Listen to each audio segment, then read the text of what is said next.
Ya, itu ilmu ya ilmu nggak ada masalah.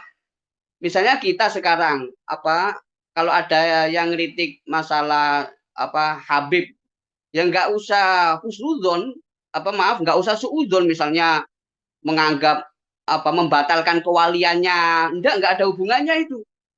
Membatalkan keulamaannya, nggak ada hubungannya. Misalnya kita Buyatul Mustaqim, ya. Ya kalau ngaji Buyatul Mustaqim ya dikaji aja. Sulam Safina, Sulam Taufik, yang ngaji aja. Wong saya dulu juga ya di pondok saya bertahun-tahun mimpin Rotibul Haddad. Ini nggak ada masalah, itu nggak ada hubungannya. Jadi nasab itu syai'un dan ilmu itu syai'un akhor. Termasuk kewalian itu juga syai'un akhor. Ya, tapi masalah kebenaran yang bersifat silah kepada Nabi tetap harus dipertanggungjawabkan. Assalamualaikum warahmatullahi wabarakatuh, saudara sekalian dimanapun Anda berada. Pada kesempatan kali ini kita akan sama-sama menyaksikan sebuah paparan dari Dr. Ribut Nurhuda, yaitu penulis buku Ahlul Bait ya. Nah, jadi nanti beliau akan menganalogikan antara ilmu nasab dengan ilmu sanad atau ilmu hadis. Oke, selengkapnya mari kita sama-sama simak video berikut. Dokter Ribut, Ya. saya ingin kembali memotret lebih detail bahwa Anda mengatakan bahwa mustalah hadis kemudian ilmu hadis ini bisa diterapkan metodologinya untuk membuat sebuah keilmuan nasab itu lebih kokoh. Silakan Dokter Ribut. Ya, Bismillahirrahmanirrahim. Baik Pak Yusuf, terkait pertanyaan tersebut, jadi kembali lagi bahwa kemarin kita juga sempat mengulas sebuah kaidah atau sebuah analogi, ya, yang itu perlu dipahami oleh semua pengkaji nasab maupun sanad, di mana satu sama lain saling terkait dan saling berhubungan, tidak bisa dipisahkan, ya, terutama nasab sosok yang jaraknya sangat jauh sekali dengan zaman kita, sehingga sanad sangat dibutuhkan. Kenapa demikian? Ya, seperti analogi kemarin, ya, bahwa al-asanidu fil ilmi kal angsa bifil hissi. Sanad dalam keilmuan seperti nasab dalam hubungan darah. Bagaimana memahami hal ini? Ya kalau orang berpikir tentang masalah ilmu sebagai alat untuk mengungkap kebenaran, ya, al ilmu ma'rifatul haqqi bidalilihi, mengetahui kebenaran dengan dalilnya. Ilmu nasab punya dalil sendiri, ilmu sunnah, ilmu hadis, ilmu sanad juga punya dalil sendiri. Namun demikian, ya, perlu digarisbawahi bahwa semuanya bertolak kepada al-hawas, bertolak kepada indra, bertolak kepada syahada, kesaksian. Kalau dalam hadis itu sami'na, kita mendengar, ro'aina, kita melihat, lamasna, kita menyentuh, itu adalah hal-hal yang berkaitan dengan hawas, yang menjadi epistemologi kebenaran dalam ilmu hadis atau pandangan empiris dalam ilmu sunnah. Jadi kalau kita telaah, ya, misalnya dalam polemik nasab ini, ya, misalnya ada dari salah satu pihak, ya, misalnya tulisan daripada Ustadz Hanif Alatas, ya, Al-Alpos, yang membatalkan tesisnya Kiai Imad, itu ya punya pandangan bahwa persoalan nasab itu, ya, kata beliau, adalah persoalan yang bukan ranah ijtihadi, bukan ranah pendapat. Ya benar, memang nasab itu penetapannya bukan ranah ijtihad, bukan ranah pendapat. Namun demikian, duduk persoalannya agar dua pandangan ini bisa memiliki metodologi yang sama atau metode yang sama. Karena metodenya kalau beda, paradigmanya beda, maka kesimpulannya juga akan terus berbeda. Sehingga harus sama metode yang digunakan. Yaitu tetap ilmu nasab itu dipakai, tapi jangan lupa bahwa keberadaan sosok seseorang yang bernama Ubaidillah itu dalam keadaan sudah bukan lagi sebagai sosok manusia, tetapi sudah menjadi khobar, menjadi berita. Beda kalau kita hidup dengan sosok yang kita bahas ini ada di zaman kita, itu bukan lagi berita, kita bisa melihat langsung, bisa menyentuh langsung, bisa mendengar langsung, ya, atau generasi lebih tua lagi dia sebagai kakek misalnya, dan seterusnya, itu masih bisa dijangkau oleh oleh indera kita. Tetapi kalau nggak bisa dijangkau, ya, maka itu sudah ranahnya ranah riwayat, ranah khobar. Ketika sudah ranah khobar ini, maka ilmu sunnah ini punya andil, punya peran untuk memberikan analisa apakah ini sesuatu yang bisa dikatakan makbul, diterima, ataukah sebaliknya mardud, tertolak. Ya, kita urut misalnya dalam tradisi sunnah, orang akan berbicara tentang yang pertama intihaus sanad, tentang ujung sanad, ketersambungannya sebuah pesan kepada Nabi. Ya, kalau ketika pesan itu bersambung kepada Nabi, maka orang mengenal istilah marfu', hadis marfu'. Ketika bersambung kepada sahabat, orang mengenal istilah mauquf. Ketika bersambung kepada tabi'in, orang mengenal istilah maqtu', hadis maqtu'. Tentunya generasi sahabat, ya, dan juga tabi'in ini masih kategori yang saling berdekatan dan saling memungkinkan untuk dibuktikan keasliannya. Bagaimana kalau seandainya masalah nasab itu tidak ada dokumen atau catatan yang bersifat punya sanad, yang bersifat memiliki sanad sebagaimana hadis, maka ini jadi persoalan. Apalagi ditambah lagi dalam kajian hadis itu kita kenal ada istilah ta'adudu turuq. Jumlah dari jalur pesan atau hadis tersebut. Misalnya kalau sangat banyak itu hadisnya disebut mutawatir. Misalnya kalau 3 ke atas disebut masyhur. Misalnya cukup terkenal di seluruh jalurnya tidak hanya syuhroh tapi istifadhah disebut hadis mustafid.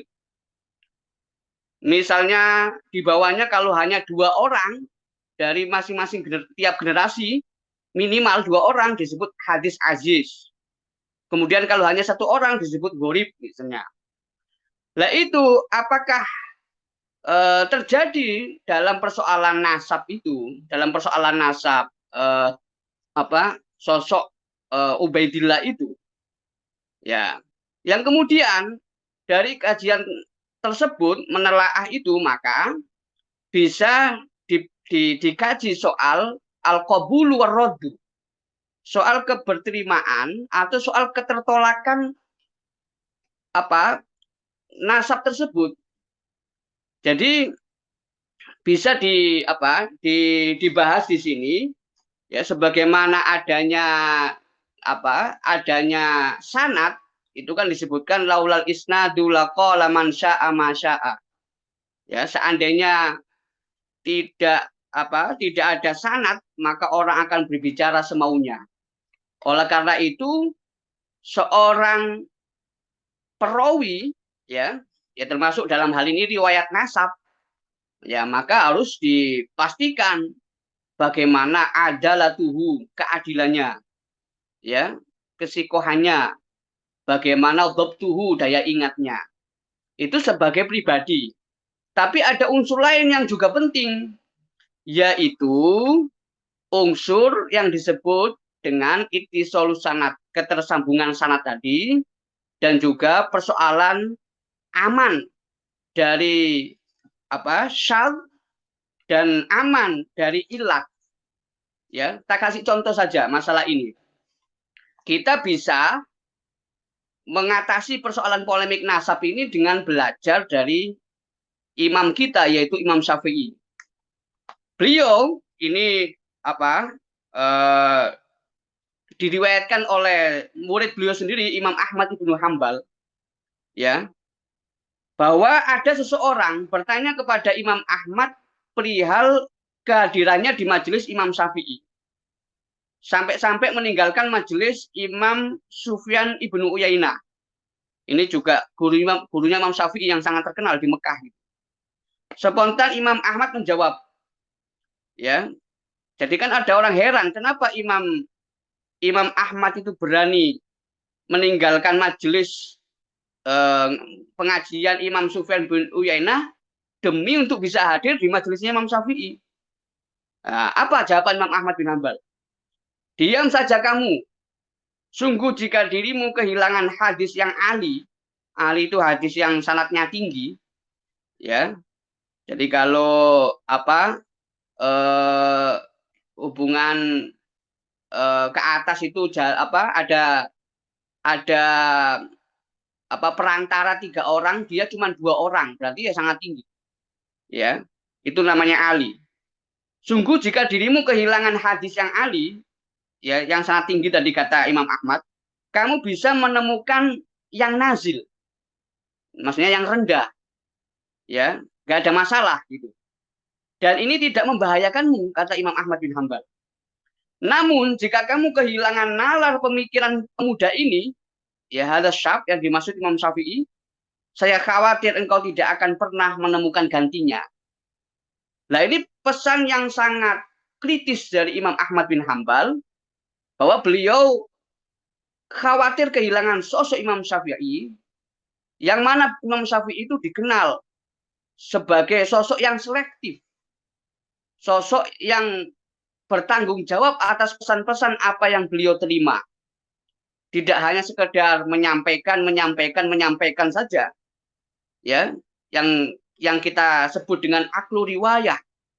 Tapi Imam Syafi'i adalah sosok yang menggunakan aklu riayah, nalar tanggung jawabnya terhadap pesan yang ia cari dan pesan yang ia terima. Itu adalah Imam Syafi'i. Jadi dari sini kita bisa memahami bahwa persoalan nasab tersebut, catatan yang ada, ya, kalau dalam tradisi nasab itu kan yang dilihat kan syuhra wal istifadhah saja, jarang, ya, nggak menyebutnya mutawatir. Yang kita sama-sama tahu yang jadi perdebatan itu, ya, adalah selisih yang begitu jauh antara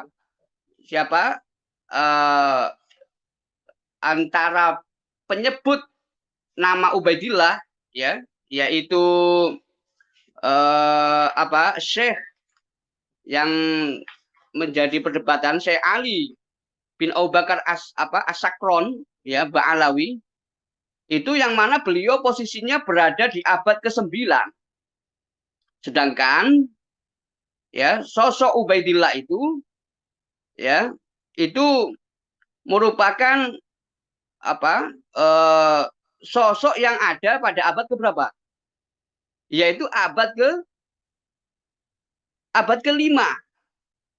Nah, kemudian dari selisih 5 abad lebih setengah 5,5 abad itu, ini yang kemudian membutuhkan bukti kalau benar-benar keberadaan sosok tersebut adalah sosok yang historis. bukan sosok yang ahistoris, atau bukan sosok yang fiktif, atau bukan sosok yang diada-adakan. Karena memang kebohongan terjadi tidak hanya pada masalah nasab, tapi juga terjadi pada masalah sanad dan juga sebaliknya. Masalah nasab, kebohongan terjadi menimbulkan orang meneliti, orang mencari, orang mempelajari, kita sebut dengan an-nakib tadi. Ya. Nah, nakib-nakib ini ya fungsinya tidak jauh berbeda dengan muhaddis, ya, orang yang menyeleksi hadis. Nah, oleh karena itu ada persoalan yang sulit untuk dipecahkan di dalam masalah ittisalus sanad. Tentunya kita tidak jauh-jauh membahas masalah adalatul ruwat, misalnya keadilan perawinya. Di sini Syekh Ali bin Abu Bakar As-Sakron, ya, sebagai perawi melalui kitabnya. Juga nggak jauh-jauh membahas masalah haliyah atau dhabtuhu, daya ingatnya beliau. Kita masih pada persoalan ittisalus sanad. Itu tidak ditemukan. Yang kedua, itu persoalan yang disebut dengan kejanggalan dan juga keganjilan. Ya, apa itu? Yaitu adanya dokumen yang lebih tua yang ditulis dalam kitab Sajaratul Mubarakah, yang dokumen itu ya jelas-jelas tidak menyebutkan nama sosok Ubaidillah, bahkan secara tegas menyebut jumlah anak itu hanya 3 orang. Nah, ini maka satu sisi posisi kitab yang dikarang oleh Syekh Ali bin Abu Bakar As-Sakron itu ya bisa dikatakan gharib, bukan kategori syuhra wal istifadhah. Yang kedua, ya, tidak bisa dipertahankan karena menyelisihi catatan yang ada sebelumnya dengan jarak ya 5 abad lebih tersebut. Ya, oleh karena itu, ya ini kalau dalam kategori ittilusan, ya kalau secara gampangnya orang akan menyebut mungqati begitu. Tapi sebenarnya lebih tepatnya itu ya la asla lahu. Ya, kalau ada sanadnya kan orang menyebut maudhu itu. Maudhu itu masih ada asal usulnya tapi palsu. Tapi kalau asal usulnya nggak ada, ya kita nyebut la asla lahu. Tapi ini mungkin sulit dipahami oleh mereka-mereka yang nggak terbiasa membaca naqdus sanad atau membaca mustalahul hadis. Namun demikian, ya orang bisa menyebut hal itu sebagai mungqati'. Nah, ditambah lagi, apakah kemudian hal ini mardud? Nah, ini saya tidak menghakimi. Tapi yang jelas, ya dalam tradisi sunnah itu, kalau masalah sanad itu nggak terpenuhi, ya, kemudian ada persoalan dalam hal masalah sesuatu yang dianggap ganjil dan itu nggak bisa dijawab, maka itu nggak bisa memenuhi kategori berita itu atau khobar itu atau riwayat itu sebagai riwayat yang makbul yang bisa diterima. Ya, ini sementara Pak Yusuf. Jadi pemaparan. Ya.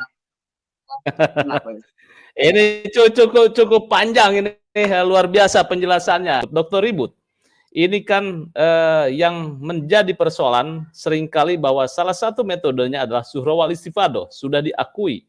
Nah, ketika kita kontekstualitaskan terhadap katakan hadis ya, hadis itu sudah suhra wal istifadhah di sebuah hadis ya. Nah, ini kriteria dan kemudian item-itemnya itu seperti apa gitu kan kalau kita kontekstualitaskan. Katakan hadis ini diakui atau mutawatir pada eranya, gitu. Kemudian suhra wal istifadhah, masalah nasab juga. Apakah suhra wal istifadhah itu cukup 500 tahun kemudian kesepakatan para ulama atau para nakib-nakib atau bagaimana? Silakan, Dr. Ribut.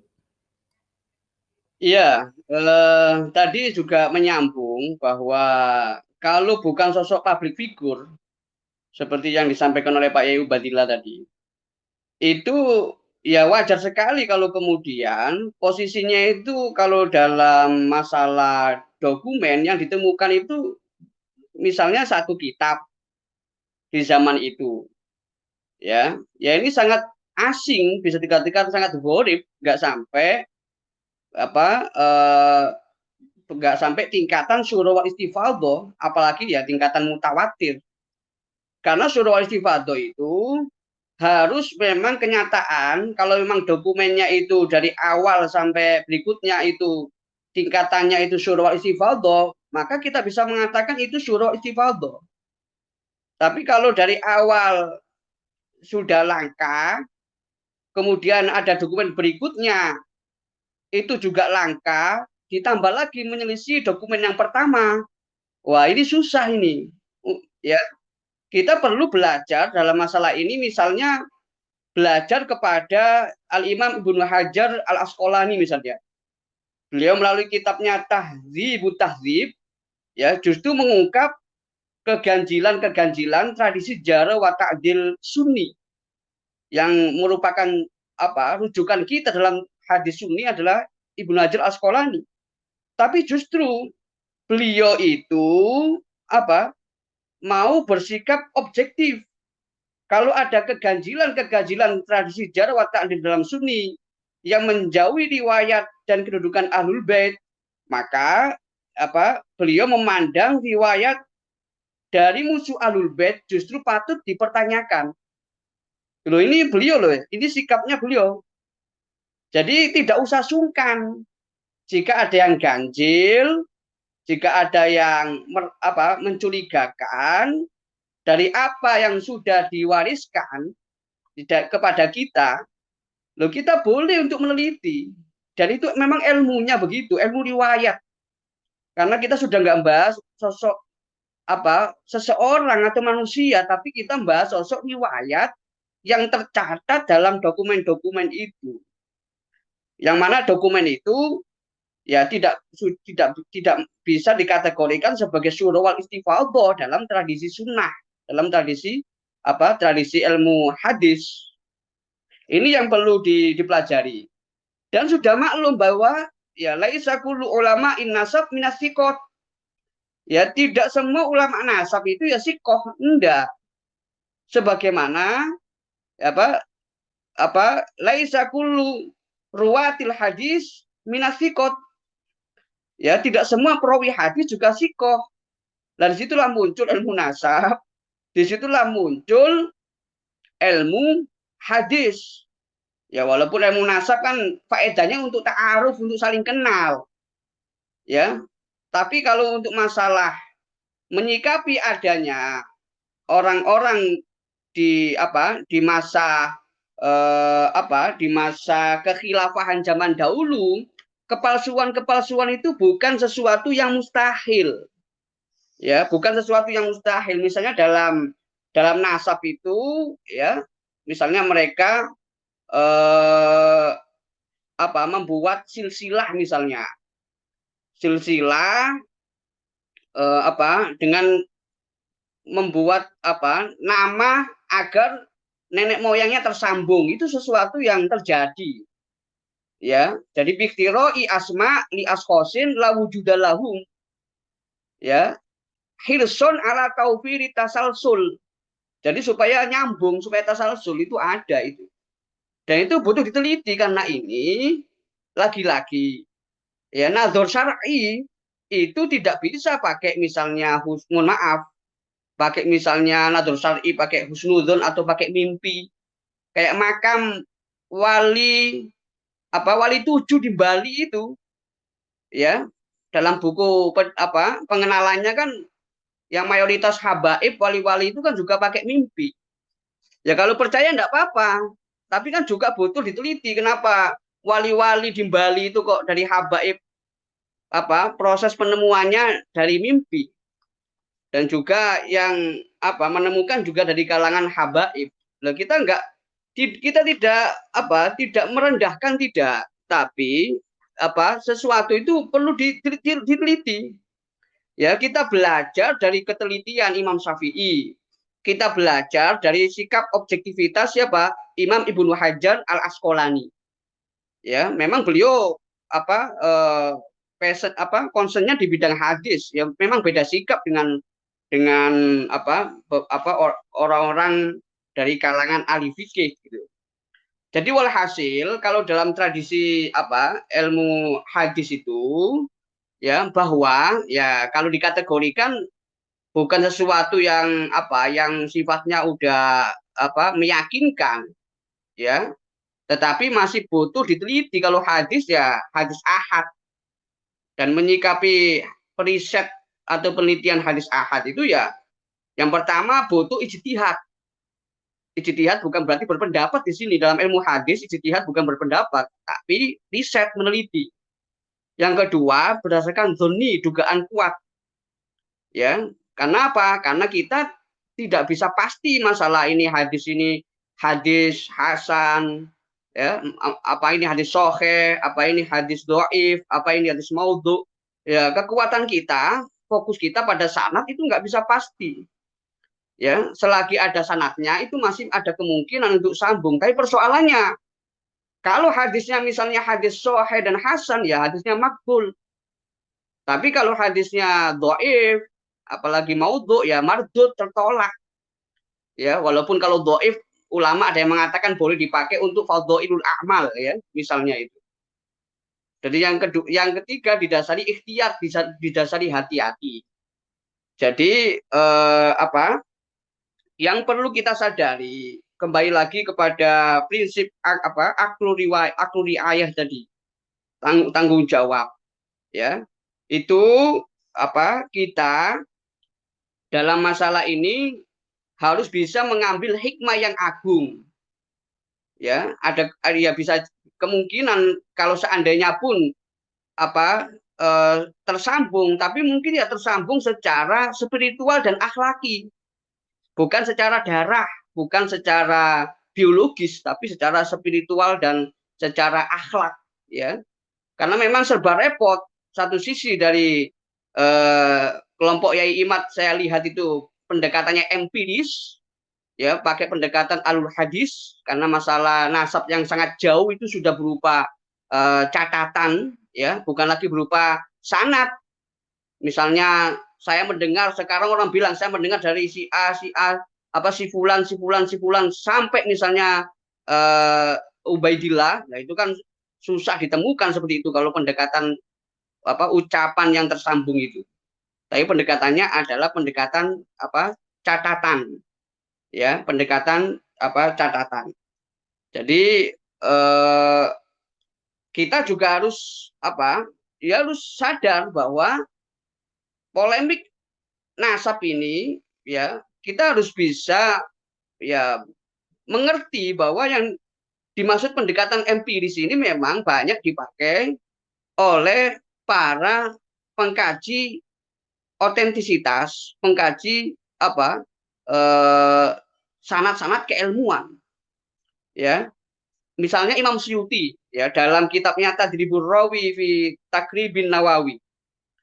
Beliau itu pernah menyampaikan pesan penting tentang kriteria orang berbicara sunnah dengan mengutip perkataan Abu Nasr Husain bin Abdul Wahid Asyirazi yang membagi orang yang berbicara tentang sunnah itu ada beberapa kriteria.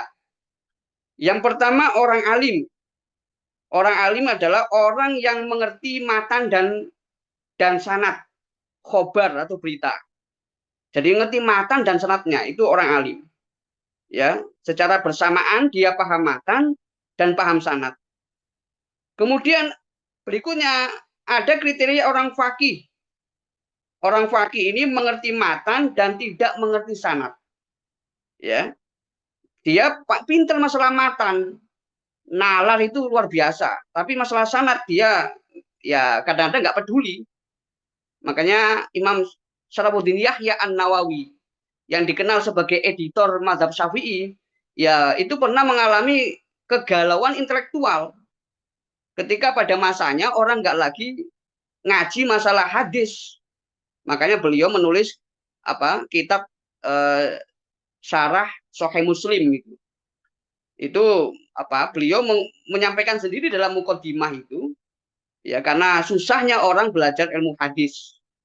Ya, kalau di negara Islam, ya saya kan di Arab 10 tahun. Ya udah pernah ngaji di Mesir, ya Sudan, Maroko, ya, neliti ke Emirat, ke Saudi. Kalau soal karakter Arab saya paham lah itu.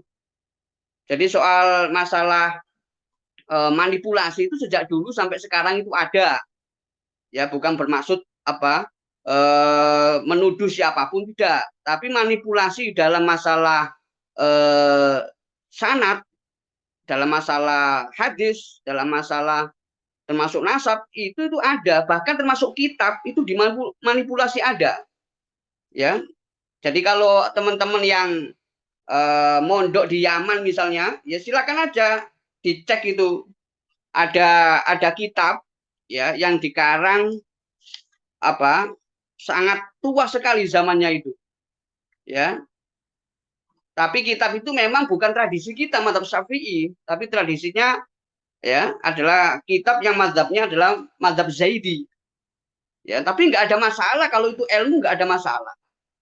Coba kalau dibaca mukaddimahnya kitab itu, ya, yang mau nerbitkan gratis saja dengan syarat apa? Isinya dirubah gitu. Ya, akhirnya nggak jadi, yang nerbitkan hutang itu. Ya, itu kitab Al-Jami'ul Kafi fil Fiqh Zaidiyah. Ya, ada 8 jilid, ditahqiqnya selama 10 tahun. Loh, itu kan penerbitnya kalau mau gratisan, ya syaratnya ada yang ditambah, ada yang dikurangi. Karena kejujuran intelektual akhirnya menolak, akhirnya ya terbit dengan cara hutang. Ya, itu yang bilang kitabnya. Persoalannya apakah beliau ngomong itu jujur lah? Diklarifikasi kepada beliau kalau masih hidup. Ya, dilihat haliyahnya, perilakunya bagaimana, apakah beliau itu orang yang sikoh apa tidak. Tapi guru saya di Sudan, Syekh Muhyiddin, itu ulama Yaman. Ya, Syekh Muhyiddin itu beliau yang ngasih ya, ngajar ngaji hadis dan juga fikih. Ya, fikih 4 mazhab, juga fikih Zaidi. Tapi nggak diajarkan yang fikih Zaidi itu. Beliau cuma ngasihkan sahabatnya bahwa beliau berguru kepada ulama yang mazhabnya fikih Zaidiyah yang ada di Yaman. Ya, itu ilmu, ya ilmu, nggak ada masalah. Misalnya kita sekarang kalau ada yang ngeritik masalah Habib, ya nggak usah husnudzon, nggak usah suudzon, misalnya menganggap membatalkan kewaliannya, nggak ada hubungannya itu. Membatalkan keulamaannya, nggak ada hubungannya. Misalnya kita Bughyatul Mustaqim, ya. Ya kalau ngaji Bughyatul Mustaqim nggak dikaji aja. Sulam Safina, Sulam Taufik, yang ngaji aja. Wong saya dulu juga ya di pondok saya bertahun-tahun mimpin Rotibul Haddad. Ini nggak ada masalah, itu nggak ada hubungannya. Jadi nasab itu syai'un dan ilmu itu syai'un akhor. Termasuk kewalian itu juga syai'un akhor. Ya. Tapi masalah kebenaran yang bersifat sila kepada Nabi tetap harus dipertanggungjawabkan. Nggak boleh asal-asalan. Ini kalau meminjam perkataannya Gus Bahak kan begitu. Ya. Itu sementara Pak Yusuf. Penjelasan dari saya. Oh maaf, tadi yang kriteria kedua itu faqih ya. Kemudian ada yang hafid. Hafid itu tadi kan orang alim. Ya, orang alim ya, mengerti matan dan sanadnya sekalian. Orang faqih hanya mengerti matan, tidak mengerti sanad. Kemudian orang hafid mengerti sanad tetapi tidak mengerti matan. Ya, itu orang hafid. Ya, yang mendekati ini mohon maaf ya kayak mazhab Hambali itu. Jadi katanya Syekh Said Mahmud itu, beliau itu muridnya Musnidud Dunya. Muridnya Siddiq Al-Humari, juga muridnya Yasin Al-Fadani. Ya, itu beliau luar biasa itu. Ya, beliau menyebut bahwa sebenarnya muhaddis itu tidak hanya aklu riwayah, menghafal hadis banyak, enggak, tapi adalah menseleksi. Yang cocok dengan gelar muhaddis adalah Imam Syafi'i, bukan Imam Ahmad Ibnu Hambal yang menjadi representasi mazhab di Malik Su'ud di India itu. Nah, berarti madzhab Syafi'i itu luar biasa itu. Coba kita baca kitabnya Imam Ar-Rafi'i itu soal masalah hadis itu. Luar biasa. Apalagi Imam Nawawi yang karya hadisnya sangat banyak dan dibaca di pesantren. Nah, ini kalau orang hanya riwayat, ini kriteria yang keempat. Orang riwayat tidak mengerti matan dan tidak mengerti sanad. Oh, ini yang parah sekali. Ya, katanya ini yang keempat ini. Orang yang tidak mengerti matan dan orang yang tidak mengerti sanad. Ya, silakan dicek sendiri dalam kitab Tadribur Rawi, Fi Takribin Nawawi karangannya Imam Suyuti. Nah, ini perlu kita sadari bahwa kita ya harus ngopinya jauh, ya jangan jauh aja ngopinya, tapi juga kita harus ngopinya kental, ya pahitnya. Kalau Iya, jauh iya. aja kan ngakunya jauh, tapi nggak kental, ngakunya kental, tapi kopinya nggak ngopinya nggak jauh. Nah itulah supaya tidak gampang emosi karena kejujuran intelektual, keagungan ilmu, kemuliaan akhlak itu harus jadi satu yang kemudian saya sebut dengan sanad peradaban yang diwariskan oleh Ahlul Bait. Nah, itu yang kemarin kita bahas. Sementara demikian, Pak Yusuf, kalau ada yang masih belum jelas, kita kaji berikutnya. Oke, saudara sekalian, luar biasa sekali apa yang baru saja kita saksikan panjang dan lebar Dr. Ribut menjelaskan dan ternyata luar biasa sekali karena memang itu keahlian daripada Dr. Ribut ya, yaitu tentang ilmu hadis atau mustalahul hadis. Nah, jadi ada beberapa hal poin penting yang harus kita cermati terkait apa yang sudah disampaikan oleh Dr. Ribut. Yang pertama yaitu sanad dan nasab itu sangat penting. Sanad dalam ilmu seperti nasab dalam sebuah darah ya. Nah, jadi ini merupakan sebuah persamaan sinkronisasi antara ilmu nasab dengan ilmu sanad ya.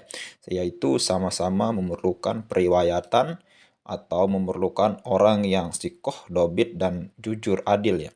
Kenapa? Karena kalau kita berbicara ilmu nasab, maka di sana kita memerlukan orang-orang yang terpercaya.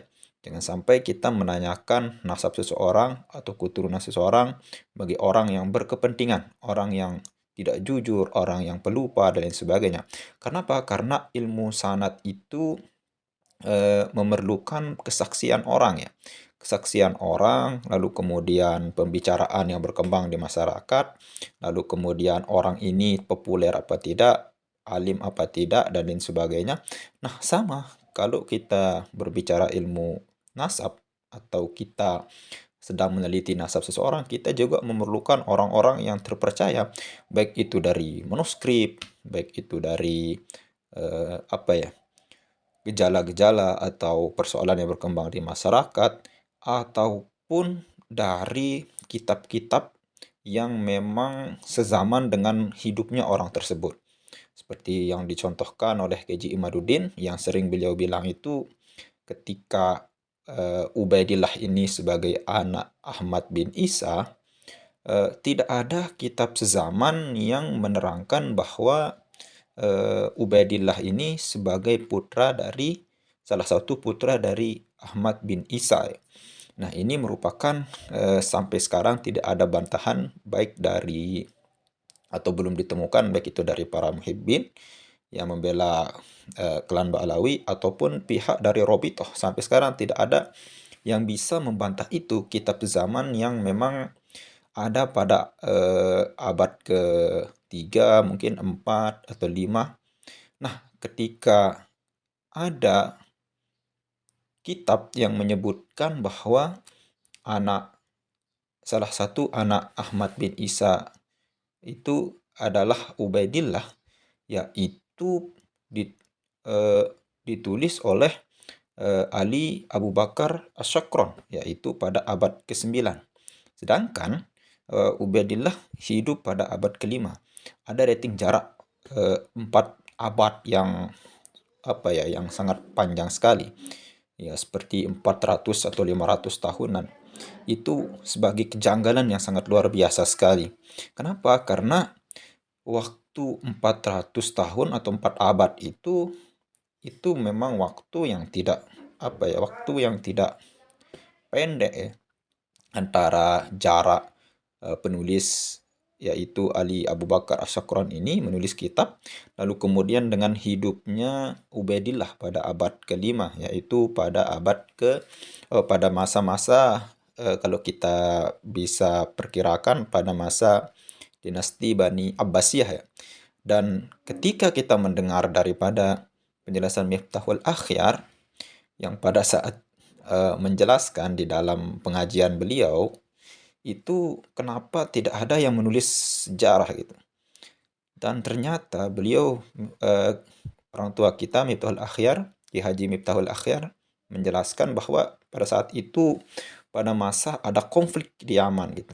Pada konflik di daerah itu, makanya pada sejarawan tidak ada yang fokus ke manuskrip atau menulis sejarah pada saat itu. Tapi ternyata ketika kita telusuri seperti apa yang dikatakan oleh kalau tidak salah Dr. Soleh itu, Ubaidillah itu hidup pada abad ke-5. Lalu kemudian ketika abad ke-5 itu kalau kita sinkronisasikan dengan kira-kira itu pada kerajaan siapa? Apakah dinasti Umayyah atau dinasti Abbasiyah atau siapa? Ternyata itu sinkron ke dinasti Bani Abbasiyah. Yang kita ketahui pada masa itu, abad ke-5 itu, dinasti Abbasiyah salah satu kemajuan Islam terbesar pada masanya itu. Bahkan dinasti Abbasiyah merupakan era emasnya Islam. Dikatakan era emasnya Islam. Tidak mungkin pada saat itu sekelas Ubaidillah yang dikatakan oleh klan Ba'alawi itu dikatakan seorang mujtahid mutlak ya. Tidak mungkin sekelas ulama seperti Ubaidillah yang diceritakan oleh klan Ba'alawi sebagai mujtahid mutlak itu tidak dikenal oleh seseorang atau tidak dikenal oleh masyarakat. Adapun ada yang bilang atau beredar bahwa Imam Ubaidillah itu merupakan orangnya sangat tawadu dan lain sebagainya. Tapi ketika tawaduknya orang, ketika dia sebagai mujtahid mutlak, sebagai seorang ulama, pasti dia akan dikenal. Seperti Imam Az-Zabidi dan imam-imam lain sebagainya. Imam Sa'roni tidak punya mazhab tapi dikenal oleh para santri-santrinya ataupun para murid-muridnya. Nah, ini suatu kerancuan ya. Lalu kemudian yang disampaikan oleh Dr. Ribut tadi yang luar biasa sekali, yaitu ketika kitab Syajaratul Mubarakah tidak menyebut Ubaidillah anak Ahmad bin Isa dan baru disebut pada abad ke-9, maka riwayat ini munqati.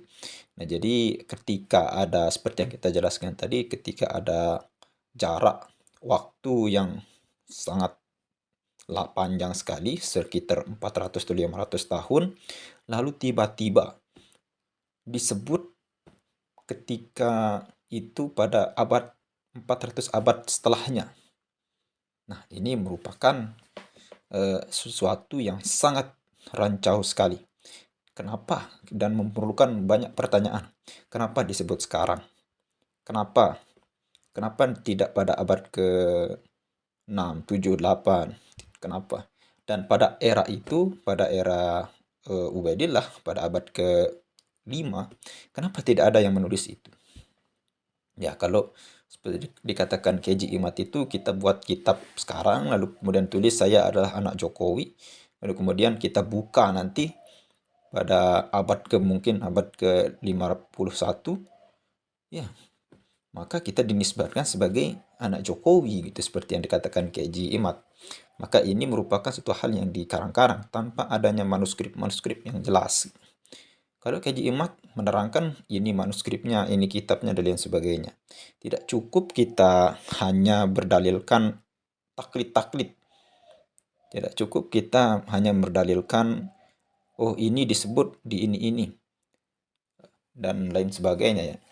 Nah, ini sesuatu hal yang sangat perlu sekali kita bahas bersama. Mudah-mudahan dengan adanya diskursus nasab ini yang dimulai oleh Haji Imaduddin, kita baik dari kalangan habaib, Ba'alawi maupun muhibbin dan Ki Haji Imaduddin dan kawan-kawan itu lebih giat lagi di dalam mempelajari daripada ilmu sejarah ya. Ya mungkin hanya itu saja yang dapat kita sampaikan. Sekian, assalamualaikum warahmatullahi wabarakatuh.